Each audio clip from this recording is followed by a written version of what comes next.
तो इस वीडियो में आप सीखेंगे कि प्रेजेंट पार्टिसिपल का प्रयोग एडजेक्टिव की तरह कैसे करें और प्रेजेंट पार्टिसिपल कब कब यूज होता है। कभी कभी जैसे दो एक्शन एक साथ हो रहा हो, दो काम एक साथ हो रहा हो, उस कंडीशन में भी प्रेजेंट पार्टिसिपल का यूज़ करेंगे। और वर्ब में आईएनजी लगा करके हम कैसे उसे एडजेक्टिव की तरह यूज़ करेंगे, ये सब आप अभी इस वीडियो में सीखेंगे। जैसे आप देखेंगे कि वर्ब में आईएनजी लगाने के बाद उसके बाद आप देखेंगे कि इसे एडजेक्टिव की तरह यूज़ कर रहे हैं। जैसे आप देखेंगे कि यहाँ पर नाउन का यूज़ हो रहा है और उससे पहले ज़रूरत के अनुसार ए एन और द का भी यूज हो जाता है सेंटेंस के जरिए देखेंगे। और इसके बाद देखेंगे कि हम दो एक्शन को एक साथ जब करते हैं तो हम उसमें प्रेजेंट पार्टिसिपल का किस तरह से मदद लेते हैं। उसके बाद इतना ही नहीं, जैसे प्रेजेंट कंटिन्यूअस, पास्ट कंटिन्यूअस या फ्यूचर कंटिन्यूअस में यूज आप करते हैं। इसे कैसे वर्ब में आईएनजी लगा करके आप इसका यूज़ करते हैं और ये सब प्रेजेंट पार्टिसिपल ही है। तो लेकिन सबसे बड़ी चीज़ है कि हम इसे एडजेक्टिव की तरह कैसे यूज़ करेंगे। जैसे आप देखेंगे कि इंस्पायरिंग का मतलब होता है प्रेरणादायक, प्रेरणाजनक है, प्रेरणा देने वाला। लेकिन हम इंस्पिरेशनल भी बोल सकते हैं। लेकिन प्रत्येक वर्ब को उसका स्पेशल एडजेक्टिव वर्ड नहीं होता है और इसलिए हम उसमें आईएनजी लगा करके एडजेक्टिव की तरह भी यूज़ कर सकते हैं। यही फ़ायदा है प्रेजेंट पार्टिसिपल को पढ़ने से कि हम किसी भी वर्ब को हम एडजेक्टिव की तरह यूज़ कर सकते हैं। अब खुद पर डिपेंड करता है। हम सेंटेंस को देख करके पहले समझेंगे। यहाँ पर जितने वर्ड्स देख रहे हैं इन सभी को हम एडजेक्टिव की तरह भी यूज़ करेंगे और इससे हम वर्ब की तरह भी यूज़ करेंगे, मेन वर्ब की तरह। तो हम यहाँ पर एक एक करके देख लेते हैं, पहले समझते हैं। जैसे देखेंगे she made an inspiring speech, she made an inspiring speech in her school का मतलब ये हुआ कि उसने अपने स्कूल में मोटिवेशनल स्पीच दी। जैसे आप बोलते हैं मोटिवेशनल, उसी प्रकार क्या है कि यहाँ पर इंस्पायरिंग हुआ, यानी कि प्रेरणाजनक, प्रेरणा देने वाली स्पीच उसने दी। उसी प्रकार देखेंगे कि don't try to create confusing situation, किसी को बोल रहे हैं कि भाई उलझन में डालने वाला सिचुएशन मत पैदा करो। तो यहाँ पर सिचुएशन नाउन है और नाउन के पहले हम इसे कन्फ्यूजिंग को एडजेक्टिव की तरह यूज़ कर रहे हैं। देखिए थोड़ा सा अगर आपका बेसिक ठीक ठाक है तो इस पर थोड़ा सा सही से समझने का प्रयास कीजिए। थोड़ा सा एडवांस भी है कि किसी भी वर्ड में आईएनजी लगा करके हम उसे प्रेजेंट पार्टिसिपल बना करके एडजेक्टिव की तरह यूज़ कैसे करते हैं, सो देखना जरूरी है। उसके बाद देखेंगे let's shift the burning house as quickly as possible का मतलब कि जितना जल्दी हो सके जो जलता हुआ घर है, जो घर में आग लगी हुई है, उससे हम जल्द से जल्द बचा सकें, उस घर को बचा सकें। अब यहाँ पर बर्निंग जो है वर्ब में आईएनजी लगा करके और किसी नाउन को क्वालिफाई कर रहा है, किसी नाउन की विशेषता बता रहा है। घर कैसा है तो भाई घर में आग लगा हुआ है, घर की विशेषता को बता रहे हैं। उसके बाद देखेंगे she has the glowing face, she has the glowing face का मतलब है कि उसकी चेहरा चमकीला है, चेहरा को बता रहा है कि भाई उसका चेहरा कैसा है तो ग्लो करने वाला है, चमकने वाला है। उसके बाद don't get of the running train, अब ट्रेन कैसा है भाई तो ट्रेन रनिंग ट्रेन है, ट्रेन चल रही है, ट्रेन दौड़ रही है। तो हम डोंट गेट ऑफ का मतलब है चलती हुई ट्रेन से मत उतरो, चलती हुई ट्रेन से मत उतरो। और इसके लिए हम यहाँ पर रनिंग का हमने प्रयोग किया है। तो रनिंग यहाँ पर क्या है, एडजेक्टिव है। और किस तरह का एडजेक्टिव है तो प्रेजेंट पार्टिसिपल है और एडजेक्टिव की तरह यूज हम इसे कर रहे हैं। उसके बाद टू लुक फ्लाइंग बर्ड्स, अब यहाँ पर बर्ड्स का विशेषता है कि उड़ते हुए बर्ड्स को देखना, शाम में देखना इज़ वेरी प्लीजिंग, बहुत ही मनमोहक है। और प्लीजिंग भी यहाँ पर देखेंगे कि यहाँ पर आईएनजी लगा करके यहाँ पर भी क्वालिफाई कर रहा है किसको, नाउन को। यानी कि हम बर्ड्स को आकाश में उड़ते हुए देखना बहुत ही मनमोहक है। तो यहाँ पर बर्ड्स को देखेंगे, बर्ड्स से पहले किसी वर्ड में आईएनजी लगा करके उसे हम एडजेक्टिव की तरह यूज़ कर रहे हैं। आप भी ऐसा कर सकते हैं। उसके बाद यू हैव प्लीजिंग पर्सनालिटी, आपके पास एक मनमोहक और आकर्षक पर्सनालिटी है। तो यहाँ पर भी प्लीज क्या है कि वर्ब में आईएनजी का यूज़ करके इसे हम एडजेक्टिव की तरह यूज़ कर रहे हैं। उसके बाद please feed the sitting birds over there, वहाँ पर जो बर्ड्स है, सिटिंग बर्ड्स है, बैठा हुआ जो बर्ड्स है, चिड़ियाँ है, उसे खिलाने के लिए आप खिलाइए। तो यहाँ पर सिटिंग का मतलब है एडजेक्टिव की तरह यूज़ कर रहे हैं, ये प्रेजेंट पार्टिसिपल है और बर्ड्स की विशेषता को बता रहा है कि जो बर्ड्स है वो कैसा है, किस अवस्था में सिटिंग है, बैठा हुआ है। उसके बाद give the walking stick to that old man, walking stick, यहाँ पर स्टिक के बारे में बता रहे। स्टिक तो कई प्रकार का हो सकता है, स्कूल में भी स्टिक होता है बच्चों को पीटने के लिए, लेकिन यहाँ पर स्टिक क्या है कि वॉकिंग स्टिक है, चलने वाला स्टिक है। तो वॉक वर्ब होता है आईएनजी लगा करके, इससे हम बना रहे हैं एडजेक्टिव। उसके बाद a working man is killed by all, अब यहाँ पर मैन तो है लाइक्ड बाई ऑल का मतलब ये है कि जो काम करने वाले लोग होते हैं सभी को अच्छे लगते हैं। तो यहाँ पर जो मैन है उसका विशेषता क्या है कि वर्किंग मैन है, काम करने वाला मैन है।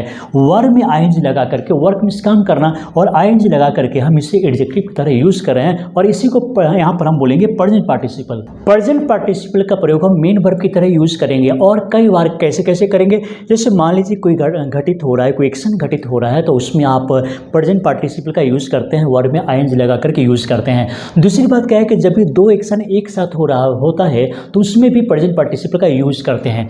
तो हम यहाँ पर देख लेते हैं, जैसे while inspiring the students, while inspiring the students the teacher got emotional. बच्चों को मोटिवेट करते हुए, मतलब बच्चों को प्रेरित करते हुए, उत्साह बढ़ाते हुए टीचर मोटिवेशनल हो गए, भावुक हो गए।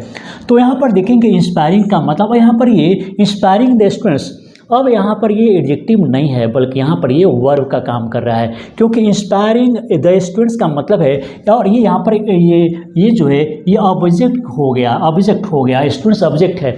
तो बच्चों को, स्टूडेंट्स को इंस्पायर करते हुए टीचर खुद इमोशनल हो गए। बच्चों को प्रोत्साहित करते हुए, प्रेरित करते हुए टीचर खुद इमोशनल हो गए।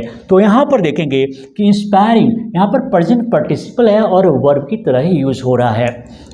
उसके बाद the shopkeeper was confusing the customer, जैसे प्रेजेंट कंटिन्यूअस का यूज़ करते हैं उसी प्रकार से हम यहाँ पर बना रहे हैं, लेकिन ये पास्ट कंटिन्यूअस है। तो कन्फ्यूजिंग का मतलब है कि जो दुकानदार है कस्टमर को कन्फ्यूज कर रहा था, भ्रम में डाल रहा था, भ्रमित कर रहा था, उसे उलझन में डाल रहा था।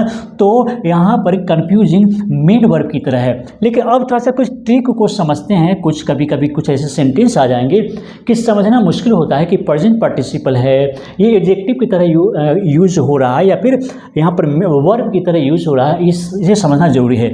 जैसे I had seen a train burning, I had seen a train burning, मैंने एक ट्रेन को जलते हुए देखा।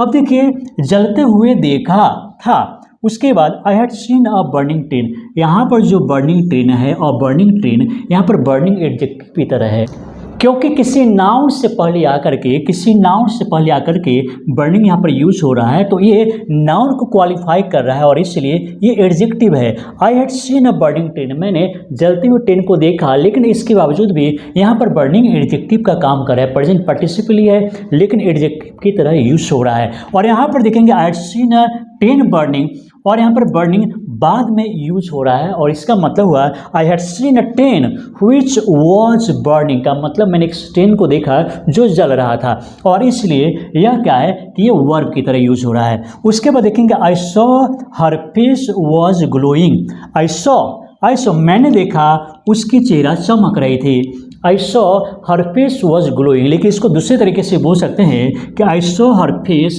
ग्लोइंग, ऐसे बोल सकते हैं I saw her face which was glowing. तो विच वॉज को हटा करके डायरेक्ट हम ग्लोइंग लिख सकते हैं कि मैंने देखा कि उसकी चेहरा चमक रही थी। उसके बाद he saw a thief was running, मैंने एक चोर को क्या भागते हुए देखा, रनिंग अवे वेरी फास्ट, मैंने एक चोर को तेजी से भागते हुए देखा, ऐसे बोल सकते हैं। यह पास्ट कंटिन्यूअस है और यहाँ पर मेन वर्ब की तरह यूज हो रहा है। उसके बाद while the sun was setting, का मतलब जब सूर्य डूब रहा था, while the sun setting birds were flying in the sky, जब सूर्य डूब रहा था तो चिड़ियाँ आकाश में उड़ रही थी। और यहाँ पर देखेंगे दोनों जगह प्रेजेंट पार्टिसिपल का यूज हो रहा है और दोनों, इसका मतलब है कि एक समय में दो एक्शन हो रहा था, एक समय में दो कार्य हो रहा था।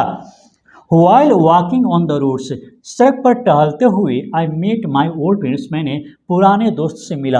अब यहाँ पर भी दो काम एक साथ हुआ, जब मैं टहल रहा था तो मैंने अपने दोस्त से मिला। वॉकिंग, वाइल वॉकिंग यहाँ पर ये प्रेजेंट पार्टिसिपल है। उसके बाद वॉकिंग इन द ऑफिस, इस ऑफिस में काम करते हुए ही won the hearts of his colleagues, का मतलब ऑफिस में काम करते हुए उसने अपने सहयोगियों का दिल जीत लिया। तो यहाँ पर भी वॉकिंग जो है प्रेजेंट पार्टिसिपल है, मेन वर्ब की तरह यूज हो रहा है। अगर आपको प्रेजेंट पार्टिसिपल समझ में आ गया है तो इस क्वेश्चन का आंसर जरूर दीजिए। इसे इंग्लिश में कैसे बोलेंगे, जैसे मैंने उसे गीत गाते हुए देखा था, मैंने उसे गीत गाते हुए देखा था। अब इसमें समझना है कि दो एक्शन इसमें भी एक साथ हो रहा होता है, जैसे मैंने देखा था और वह गीत गा रहा था, दो काम होता है कि मैंने उसे गीत गाते हुए देखा था। तो अब क्या है कि इससे आप इंग्लिश में कैसे बोलेंगे, प्रेजेंट पार्टिसिपल का यूज कैसे करेंगे कि मैंने उसे गीत गाते हुए देखा था। मुझे लगता है कि कोई ज़्यादा हार्ड नहीं है, आसान है, आप इसे इंग्लिश में कैसे बोलेंगे। दूसरी बात यह है कि जब भी आपसे कोई भी क्वेश्चन करें, जब भी आपसे कोई भी क्वेश्चन करते हैं तो आप क्या करेंगे, आप जवाब ज़रूर देंगे, क्योंकि जब भी आप आंसर देते हैं तो आपका नाम हम ज़ुबान पर रखते हैं। मुझे हमेशा याद रहता है कि हाँ, आप हमेशा आते हैं और वीडियो देखते हैं, सीखते हैं, और ये हमें अच्छा लगता है।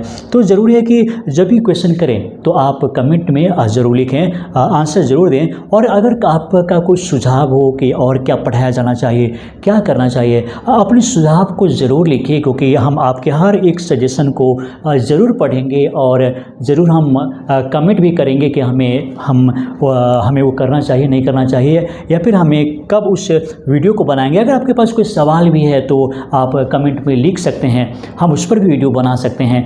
तो आप हमेशा मेरे साथ बने रहिए। अगर आप बिल्कुल न्यू हैं तो इस चैनल को सब्सक्राइब ज़रूर कर लीजिए, बेल आइकन ज़रूर दबाइए ताकि आपको नोटिफिकेशन मिलती रहे। तो चलिए दोस्तों, इस वीडियो को देखने के लिए, लाइक करने के लिए और इस वीडियो को शेयर करने के लिए आप सभी को बहुत बहुत धन्यवाद।